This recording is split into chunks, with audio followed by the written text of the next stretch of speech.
Well, again, I'm Galen. Thanks for letting us show our wares.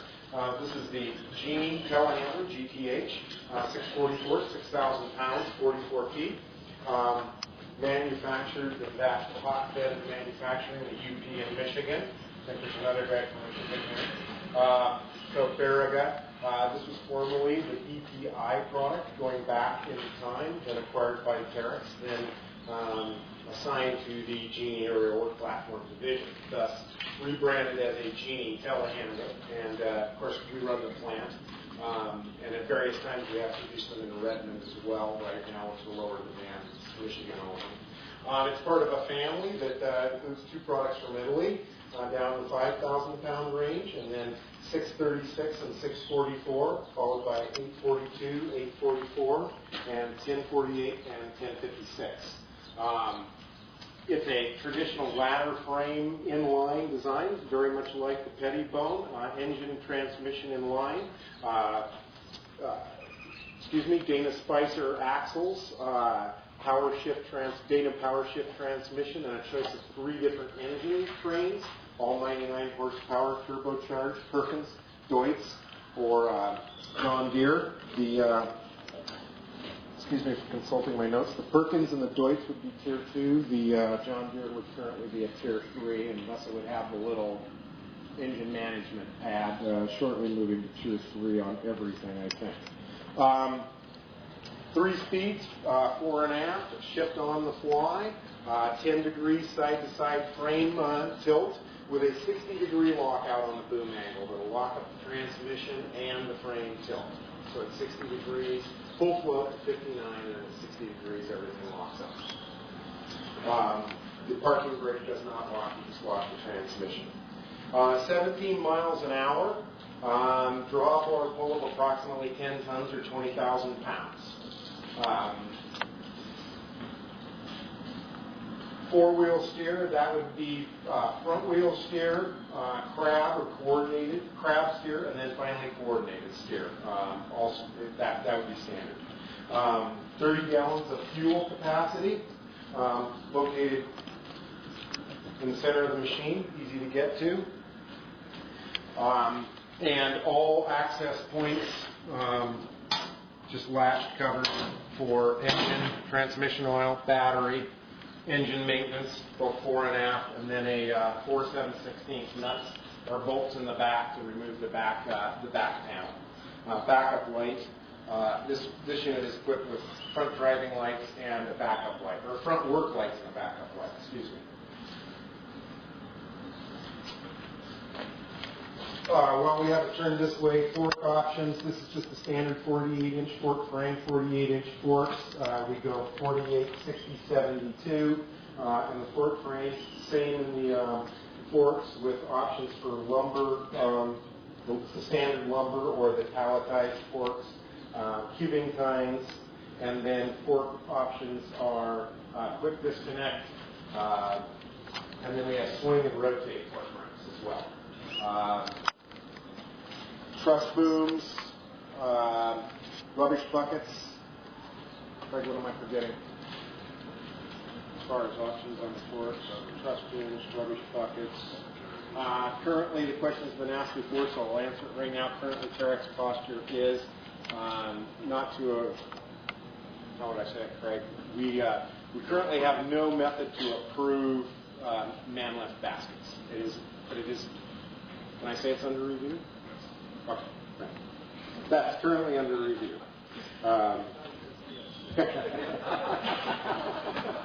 your name Obama? Thanks. Appreciate that one.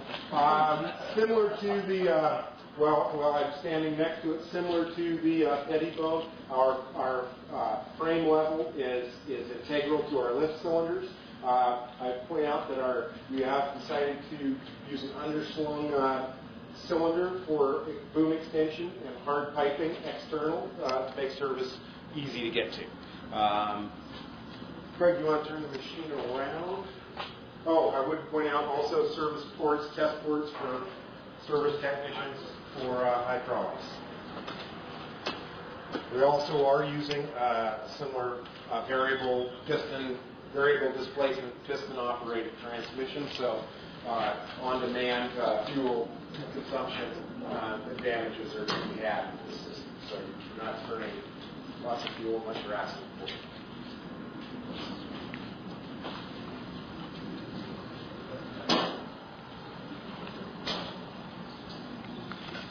This is obviously also a very traditional design. I would call it the high pivot style. We've chosen to stay with that, generally speaking. We think there are advantages to the pick and carry for the operator to be able to see under the boom when it's being actually used. A lot of accidents happen on the right-hand side of the machine. They happen because the operator in the pick and carry mode can't see through the boom, obviously. When he elevates the boom, we get pretty good side visibility using that more traditional high pivot design. But coming underneath tents might be a tight deal.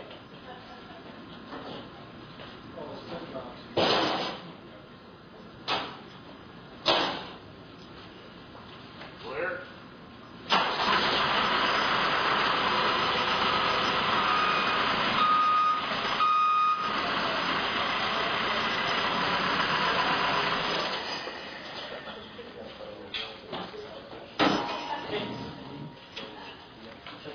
I might add just a brief look on the Dana Spicer rear axles. Those are going to give the outboard planetaries, inboard wet disc brake, pretty standard stuff for depth before. This is our cab on our 644 and 8K units. It's a round cab. The design philosophy between the rounded cabs is to get more inside room in the squared off cab. In other words, if the windshield had a more squared off approach, we wouldn't have this nice area. Inside the cab, we're obviously going to have the tilt sensor, the frame sway indicator. Our boom is then coded alpha as to how far it's out, and then you obviously see the angle indicator, and then the boom charts right beside the seat. We do 1 and 2 joystick controls. The standard is 1. We put all the functions in one joystick, put a switch in the top called A, and then you can operate the fork functions by depressing the switch, and then the frame tilt would be actuated by a rocker switch right on behind there, below the armrest. We'll do the traditional 2 if the operators like using their elbow. Skytrack light. Our standard is the 1. It's hydraulic over hydraulic.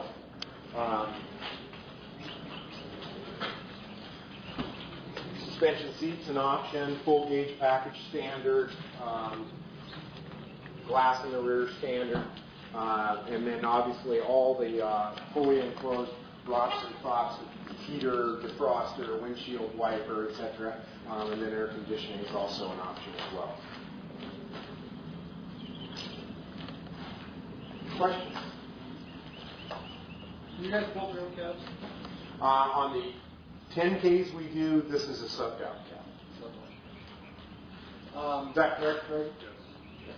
I meant to ask, Kevin, do you make your own cab? No, sir. Bender now. Bender, okay. Who else is done? GLG, you guys? No, we're subbing on as well. You're subbing out. Manitou, do you know? Ryan? Subbed out. Subbed out. Dale? Dale, you guys, is your cab subbed out? Yeah, we're subbing out. Subbing out. The safety cab, is that a mix of what you guys got? Safety cab? Angus as far as on Just curious. All right, this is a safety cab. Safety cab.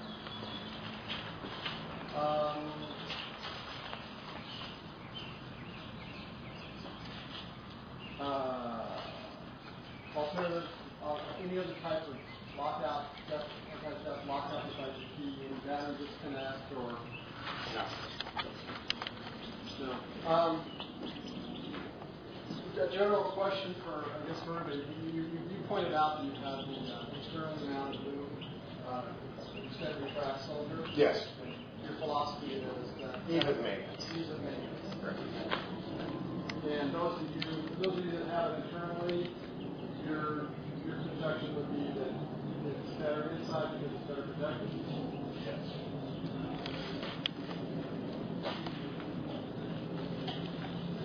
Well, since I'm Barack Obama, can I have 90-second rebuttal? I guess our position would be that the the rod is somewhat susceptible, but most of the barrel is behind the chassis in any case.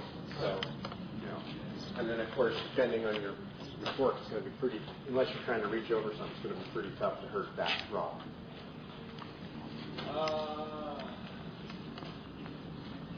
Another question on the pneumatic tire standard. On the 8K, they're an 8K in this product, they're an option. 10K, they're standard. But on the 6 on this product. On the 6th, calcium chloride would still be the standard, and then foam, and then there would be an option for air, with an additional belly counterweight. So foam reduced pneumatic? Yes, Standard fail? Standard. all of our load tires from Young Mustang are automatic tires. All pneumatic fail? Pneumatic. Pneumatic. Pneumatic standards are also line.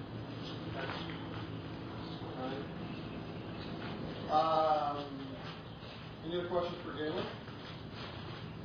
Paint? Paint is currently wet.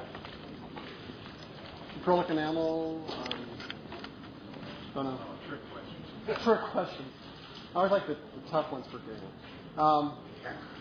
Like I said, up there in Michigan, who knows what they're doing up there? Galen's actually a stand-in, so I have to cut him some slack. Not a lot. Without tipping your hand, is this product currently being reviewed for some upgrades? Yeah, I would say I don't have a timeline for you. At our overreaching corporate goal would be to bring all of the innovations from the 10K into the 8K, which means this chassis, and then finally to its smaller cousin, the 636, which would then be side-mounted hydraulic and fuel tanks, a little bit different boom design, shortened up chassis, et cetera, et cetera. Bring the cab in-house, like the 10K is currently going. Are the telehandlers currently being manufactured overseas? Only the two small ones, the 5Ks, Michael. They're from our plant in Perugia, Italy, where we make a full line of Terex telehandlers for Europe. The 5519 and sometimes the 6622, depending on demand, we're importing those. With an eventual eye towards maybe someday in the future producing them in the U.S. But obviously the market demand will determine, whether that goal gets implemented or not.